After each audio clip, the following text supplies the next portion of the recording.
Hello, welcome back to my channel rider by Ricky চ্যানেলে সবাইকে আরেকবার স্বাগত। আর চলে এসেছি খুব সুন্দর একটা প্লেসে। তো আজকে কোনো রাইডিং ব্লগ নয়, আজকে রাইডিং গ্রুপের একজন মেম্বার তার বাইকের পুরো টোটাল তার যে ওনারশিপ রিভিউ, সেই ওনারশিপ রিভিউটার পুরোটাই আজ ক্যাপচার করব আর তোমাদের সেটা দেখাবো। ধরে যে গাড়িটা চালিয়েছে সে তার যে রিভিউটা সেটা তোমাদের কাছে তুলে ধরবো। আর চলো সঙ্গে থাকো, দেখো অলরেডি সে চলে এসেছে আর অনেকটা টাইম লেট হয়ে গেছে। তো সানলাইট একটু পরে কমে যাবে, সেই জন্য তার আগে ভিডিওটা করে নিতে চাইছি। তো সঙ্গে থাকো, দেখো আর পুরো ভিডিওটা লাস্ট অবধি দেখো, স্কিপ করবে না। অনেক কিছু ইনফরমেশান থাকবে এই ভিডিওর মধ্যে। যারা ডমিনার 250 ইউজ করে বা যারা করতে চাইছো নেক্সট টাইম অন্য কিছু গাড়িতে আপডেট করতে চাইছো, সো তাদের জন্য এই ভিডিওটা খুব কার্যকরী। সো যেহেতু ও রাইড করে, সেহেতু ওর গাড়ির কিলোমিটার থেকে শুরু করে সব কিছু এভরিথিং সব তোমাদের আমি দেখাচ্ছি আমার এই ভিডিওতে। সঙ্গে থাকো, দেখতে থাকো।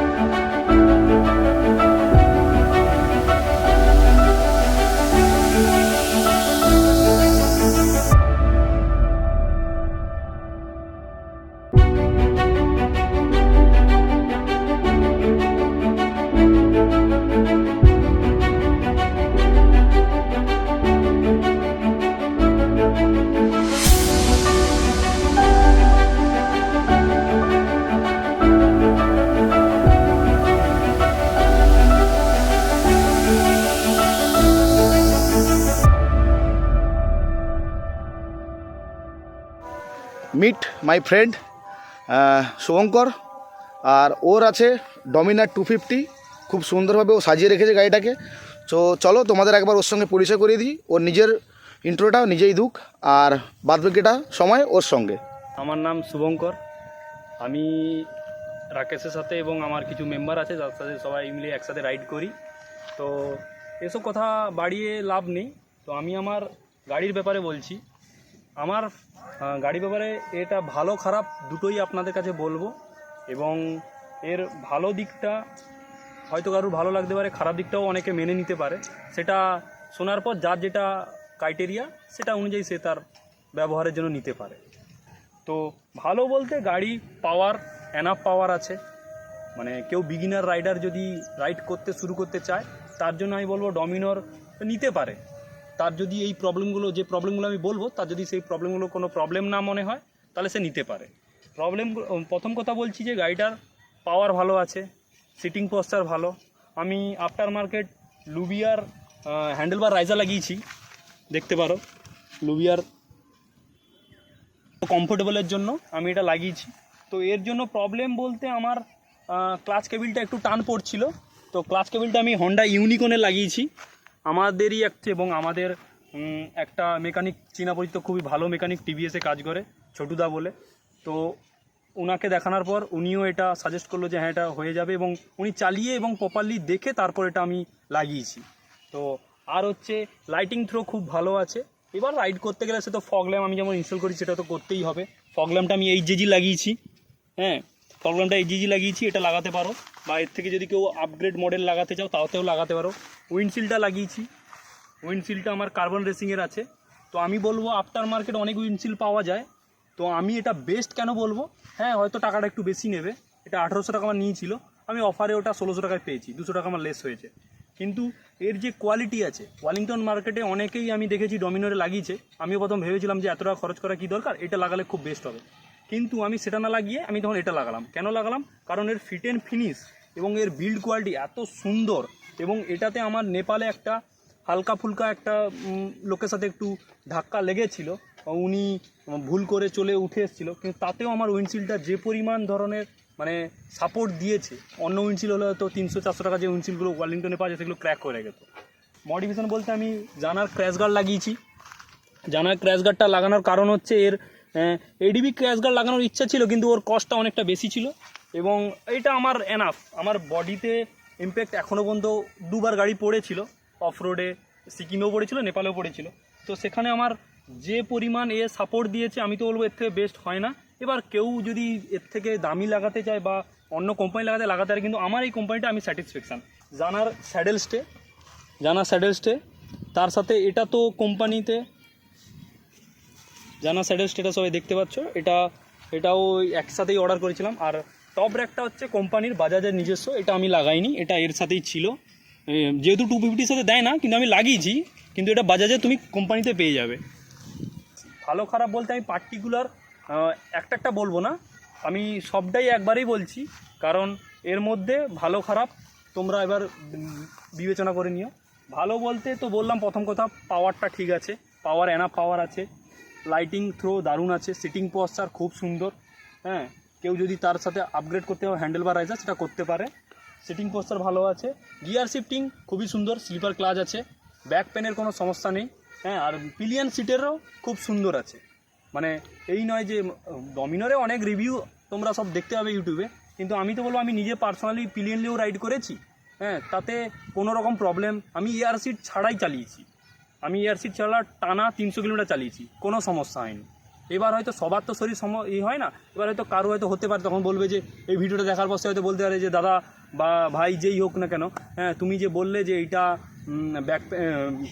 পেছনে প্রবলেম হয় না, কিন্তু সবার তো শরীর আর সাথ দেয় না, তো হয়তো কারোর প্রয়োজন হতেই পারে। কিন্তু আমার 300 কিলোমিটার আমি ননস্টপ চালিয়েছি, আমার কোনো প্রবলেম হয়নি। এর একটা ভালো খারাপ দুটোই একটার মধ্যেই পড়ে, সেটা হচ্ছে ওয়েটটা যেমন ভালো তেমন খারাপ বলতে প্রথম ভালোটা বলছি, বলতে ওয়েটটা ভালো হলে কি হয়, এই হেভি ওয়েটে হওয়ার জন্য কোনো ট্রাক বা হাইওয়েতে যখন আমি ক্রুজ করি তখন আমার গাড়ি স্টেবল থাকে। হচ্ছে যে এটার আবার ড্রব্যাক কি আছে, ড্রব্যাকটা হচ্ছে এই ওয়েটের জন্য মাইলেজটা অনেকটা ডাউন হয় এবং হ্যান্ডেলিং করতে সমস্যা হয়। তারপর হচ্ছে কোনো নতুন মানে গাড়ি কেউ মানে নেবে, তার প্রথম ওয়েট খুব বেশি মনে হবে, কারণ যেহেতু সেটা হ্যাবিচুয়েট নয়। ধীরে ধীরে ওয়েটটা ঠিক আছে, কিন্তু ওয়েটটা যেমন ভালো বললাম তেমন খারাপ। আর হচ্ছে প্রবলেম যেটা ভাইব্রেশন, যেটা বললাম, হ্যাঁ ভাইব্রেশনটা ভালোই আছে। এবং সিটিতে আমি তো বলবো এই গাড়ি যদি কেউ সিটির জন্য নেয়, আমার মতে না নেওয়াটাই বেটার, কারণ সিটিতে গিয়ার শিফটিং, গাড়ির ভাইব্রেশন এবং গাড়ির যে ওয়েট, তার জন্য সিটিতে খুব ইরিটেট করতে পারে। সেটা যদি কেউ বলে যে না আমার গাড়িটা ভালো লাগে আমি নিতে চাই, সে সিটিতে চালাতে পারে, কিন্তু আমার তো মনে হয় সিটিতে চালালে তার বেশি কষ্ট হবে এবং প্রবলেম সে ফেস করবে। তারপরে আসি এর হচ্ছে মাইলেজ। আমি পিলিয়ন নিয়ে with luggage, tank bag, saddle bag, ডবলে আমি সিকিম করে টোটাল এখন ওয়েট আছে, গাড়ি যখন স্টক ছিল তখন তার ওয়েট ছিল 190 কিলো, তার ওয়েট ছিল। তার সাথে আমি এগুলো লাগানোর পর হয়েছে 210-এর মতন। 210 হওয়ার পর আমার ওয়েট আছে 62, আর আমার পিলিয়ন ছিল 60। দুজনে ওয়েট প্লাস লাগেজ ওই 350-এর কাছাকাছি দুজনে মিলে মানে পুরো বাইক লোড ছিল। তাতে আমার মাইলেজ দিয়েছে 34 পাহাড়ে, আর হাইওয়েতে ওটা দেয় 36-35। কেউ যদি 100-100-এর ওপরে চালালে আমি বলবো মাইলেজ ড্রপ করবে।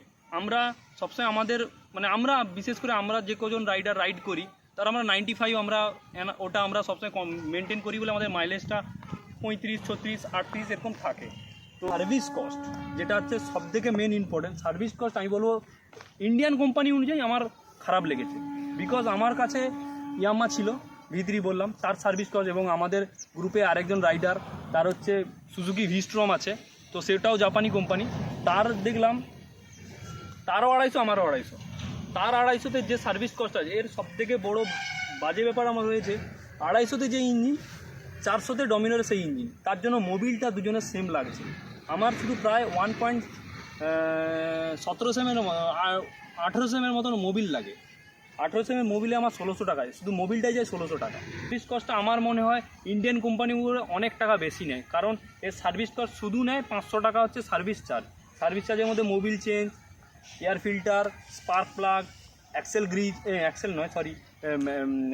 দুটো অ্যাক্সেলের গ্রিজ, সামনে পেছনে অ্যাক্সেলের গ্রিজ, ব্রেক প্যাড ক্লিনিং, হ্যাঁ এইসব টুকটাক কাজ করে। এর হ্যান্ডেলের গ্রিজের জন্য আলাদা টাকা নেয়, ঠিক আছে, ওটার জন্য ওরা কোনো শোরুমওয়ালা 350 নেয়, কোনো শোরুমওয়ালা 250 নেয়, আর পকেট চেঞ্জ করার জন্য আলাদা নেয়। তো এইসব দেখতে গেলে গাড়িটার মধ্যে যে সার্ভিস কস্ট যায় 250 সিসি হিসাবে ইন্ডিয়ান কোম্পানি মানে কি, আমরা ইন্ডিয়ান কোম্পানি কাছে কি এক্সপেক্ট করি, আমাদের জন্য কম পয়সায় সে আমাদেরকে ভালো সার্ভিস দেবে এবং গাড়ি পারফরমেন্স দেবে। তো পারফরমেন্স নিয়ে তো কোনো প্রবলেম নেই, কিন্তু সার্ভিস কস্টটা ইন্ডিয়ান কোম্পানি অনুযায়ী যে টাকাটাই আমার কাছে মনে অনেক টাকা, এই টাকাটা ওই 500 টাকা বললাম, এটা তোমরা দেখবে যে তোমাদের জন্য এটা ঠিক আছে কি না। তাহলে তাহলে শুভঙ্কর, তুই তোর গাড়িটা এখন কত কিলোমিটার টোটাল রান হলো? আমার টোটাল রান হয়েছে মতো 15,352, সবাই দেখে নিয়েছো এই রান হয়েছে এর। তো আরেকটা কথা বলি ফ্রেন্ড, তো এই যে ফ্রন্ট ব্রেক আছে, ফ্রন্ট ব্রেকটা এর খুব সুন্দর বাইট আছে, ফ্রন্ট ব্রেকের পাওয়ার খুবই সুন্দর, এবং পেছনে ব্রেকটা একটু দেখিয়ে দাও রাকেশ। পেছনে ব্রেকের বাইট একদম কম, এটা আমার ডমিনোরে কিনা বলতে পারবো না, এটা অনেকের রিভিউ দেখেছি, আমি তো আর অন্য কোনো ডমিনোর চালাইনি, তো রিভিউ দেখেছি যে পেছনে ব্রেকটা ল্যাক করে। তো এটা হচ্ছে এর ড্রব্যাক আছে, সামনে ব্রেক ভালো, পেছনে ব্রেক একটু কম বাইট করে। আর হচ্ছে ইঞ্জিনটা তো KTM 250 যে ইঞ্জিন, এর সেম ইঞ্জিন, শুধু বাজাজ তার উপরে একটু কিছু কারুকার্য করেছে। মেবি আমি তো এত এক্সপার্ট নয়, তো ওটা জানি না, জাস্ট টুরিং করতে গেলে যেটা দরকার হয় গ্রাউন্ড ক্লিয়ারেন্সটা রাখে, দেখবা দেখিয়ে দাও। গ্রাউন্ড ক্লিয়ারেন্সটা সামনেরটা আমার এখনও পর্যন্ত কোনো জায়গায় টাচ হয়নি, কিন্তু এর আগের যে 19-এর আগের যে মডেলগুলো ছিল তাতে পেছনে কাঁচালেটিং কনভার্টার, এখানটা একটা বড় চৌকা মতন বক্স ছিল, এই বক্সটা এখন কোম্পানি কী করেছে, ওটা সরিয়ে দিয়ে লম্বা পাইপ করে দিয়েছে, তার জন্য কি হয় আর সেই টাচটা হয় না, কিন্তু আগে টাচ হতো। তবু আমার মনে হয় কোম্পানি এই জায়গাটায় একটু হাইট করতে পারতো, তাতে অফরোডেও মানে আমাদের মতন রাইডারদের অনেক হেল্প হবে। তো কোম্পানি এই ছোটোখাটো জিনিসগুলো একটু দেখতে পারে। কারণ আরেকটা কথা বলার ছিল, সেটা হচ্ছে আমি 15,000-এ আমার কি ফিডব্যাক, যেটা মেনলি বলা, 15,000-এ আমি গাড়িটা চালিয়ে আমি স্যাটিসফ্যাকশান হয়েছি, কিন্তু ভাইব্রেশনের জন্য আমি তো বললাম ভাইব্রেশনটা আমার ইরিটেট করে, কারণ যেহেতু আমি স্মুথ গাড়ি চালাতাম তার জন্য আমার ইরিটেট করতো। 15,000-এ আমার একবার চেঞ্জ পকেট চেঞ্জ হয়েছে, সেটা আমার মেবি ওটা হয়েছিল, ওটা 12,000 সামথিং কিছু হয়েছিল, তখন চেঞ্জ হয়েছে। এবার এত তাড়াতাড়ি চেঞ্জ পকেট চলে যাবে, বেশি চলেনি, 1,500 মতন চলেছে। এই চেঞ্জ পকেটটা আমার বাজাজের প্রতি এত আশা ছিল না যে এত তাড়াতাড়ি চেঞ্জ পকেট চলে যাবে, ঠিক আছে। চেঞ্জ পকেটটা 15,000-এর মধ্যে একবার চেঞ্জ হয়েছে। আর হাইওয়েতে মানে আমি যে চালিয়েছি, আমার পিলিয়ন নিয়ে আমি লং স্ট্রেচ টেনেছি 350 কিলোমিটারের মতন, তারপর ফিউল আপ করে আবার যেরকম চালাই সেরকম চালিয়েছি। তো এর মধ্যে আমার হাইওয়েতে খুব ভালো লেগেছে, কিন্তু অফ রোডে একটু প্রবলেম করেছিল, কারণ অফ রোডে যেহেতু এটা ওয়েট বাইক, তারপর পিলিয়ন আছে, লাগেজ আছে, আমি সিঙ্গেলও রাইড যখন করেছি আমার ওয়েটটা নিয়ে অফ রোডে প্রবলেম হতো।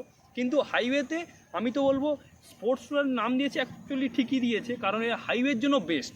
হাইওয়েতে যে পারফরমেন্সের, আমি তো বলবো মানে এর থেকে ভালো হাইওয়ে ট্যুরার বাইক মানে আমার চোখে কিছু নেই, কারণ হাইওয়েতে খুব ভালো পারফরমেন্স করে, কিন্তু অফ রোড বা গলিতে মানে এগুলোতে তোমাদের প্রবলেম করতে। তো 15,000 পর্যন্ত গাড়িটা চালিয়েছি। গাড়িটা আমি নিয়েছিলাম 2021-এ মে মাসে, আমার বার্থডের সময় নিয়েছিলাম। তো তখন থেকে আমার গাড়িটা 15,000 চলেছে, যেটা বললাম। তো 3টে ফ্রি সার্ভিস ছিল, তারপর পেড সার্ভিস। ফ্রি সার্ভিসে নর্মালি সব গাড়িতে যেরকম হয়, অ্যাক্সেল ব্রিজ, এইসব এয়ার ফিল্টার, এসব চেকিং যেগুলো হয় সেগুলো হয়েছে। পেড সার্ভিসে 3টে ফ্রি সার্ভিসে আমার কোনো কিছুই চেঞ্জ হয়নি। এয়ার ফিল্টারটা চেঞ্জ হয়েছিল, কারণ ওটা আমরা রাইডে যাই, ওটা তো ডাস্ট হয়ে যায়, fuel pump filter, engine oil যা চেঞ্জ হয় ওগুলো চেঞ্জ হয়। এবার ফ্রি সার্ভিসে ইঞ্জিন অয়েল, লেবার চার্জ বাদে, তো সেটা সবাই জানে, লেবার চার্জ বাদে আমার ওটা টোটাল পড়েছিল 2,000 সামথিং কিছু পড়েছিল। আর পেড সার্ভিসে আমার পড়েছে, পেড সার্ভিসে টোটাল আমার ওই কাজগুলোই করে পড়েছে 3,000 3,500-এর মতন পড়েছিল। তো 1,000 টাকা পেড সার্ভিসে বেশি পড়বে। আমি যেরকম ভেবেছিলাম যে ইন্ডিয়ান কোম্পানি নিলে হয়তো আমি সার্ভিস ফিডব্যাক আমি ভালো পেয়েছি, না বলবো না, কিন্তু তার সাথে যে ইন্ডিয়ান কোম্পানি যে কস্টটা, সেটা আমি অতটা ভালো পাইনি। তার জন্য বলবো, এবার কেউ যদি এই মেনটেন কস্টটা বেয়ার করতে পারে, এবং তার যদি মনে হয় যে না ডমিনোরটা তার ভালো লেগেছে, সে নিতে পারে। কিন্তু আর এই সব প্রবলেম যদি কারোর মনে না হয়, সে নিতে পারে, এটাই হচ্ছে বলা। আর গাড়িটা খুবই ভালো, আমি তো চালালাম আমি এটা রোদে চালিয়েছি, বর্ষায় চালিয়েছি, অফ রোডে।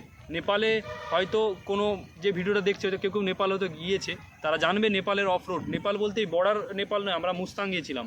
তো নেপালের অফ রোড মানে সে ভয়ঙ্কর অফ রোড, যারা স্পিতি ভ্যালি টেলি যায় তারা সেই সব রকমের অফ রোড, সেই সব জায়গা থেকে ঘুরে এসছে। গাড়িটা এখনও পর্যন্ত কোনো রকমভাবে কোনো ব্রেকডাউন বা কোনো রকম আমাকে প্রবলেম দেয়নি।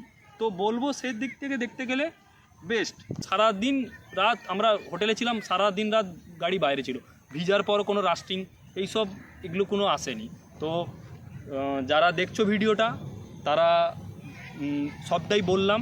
তারা এবার যদি তাদের এটা মনে হয় যে না তাদেরটা ঠিক মানে তারা এটা মানিয়ে নিতে পারবে, তারা নিতে পারে। তো এইটুকুই বলা। 5 ফুট 5, তো যারা 5 ফুট 5 তাদের হাইটটা কতটা হবে আমি ডমিনোরে বসিয়ে দেখিয়ে দিচ্ছি। আমার দুদিকে পা, যে পাটা দেখো একটু হালকা গুড়ারিটা উঠে আছে, হালকা গুড়ারিটা উঠে আছে।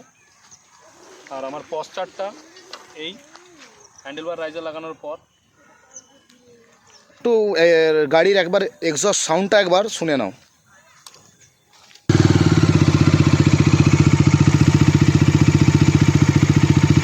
এটা অ্যাকচুয়ালি আছে আইডিয়াল পজিশানে। এরপর একটু হালকা থ্রটল দিলে, শুভঙ্কর একটু হালকা থ্রটল দাও। এর সাউন্ডটা দেখতে পাচ্ছ তোমরা, সাউন্ডটা শুনতেও পাচ্ছ যে কতটা বেশি সাউন্ড। রেভ করলে থ্রটল দিলে তার সাউন্ডটা বেসটা আরও বাড়ে। থ্রটল দে।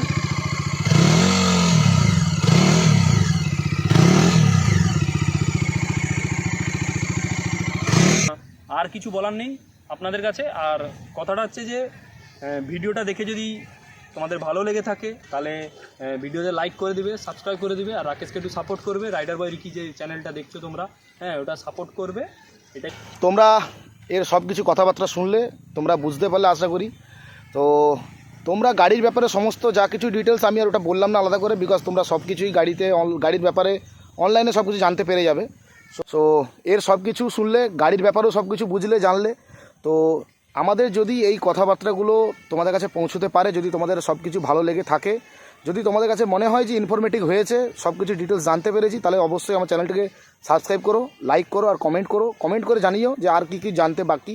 তাহলে এর সঙ্গে আবার একটা ভালো করে রেডি করে আর একটা ভিডিও তোমাদেরকে আমি দেখাবো। আর একে তো তোমরা চেনো আশা করি, সবসময় আমার সঙ্গে রাইডে গেলে একটু এর সঙ্গে ইয়ার্কিটা বেশি হয়। তো যাই হোক Shubhankar, thank you so much. আর গাড়িটার জন্য তোমাকে অসংখ্য ধন্যবাদ যে গাড়িটাকে এত সুন্দর করে সাজিয়ে রেখেছো। আর তো চলো এইভাবে আমাকে সাপোর্ট করো।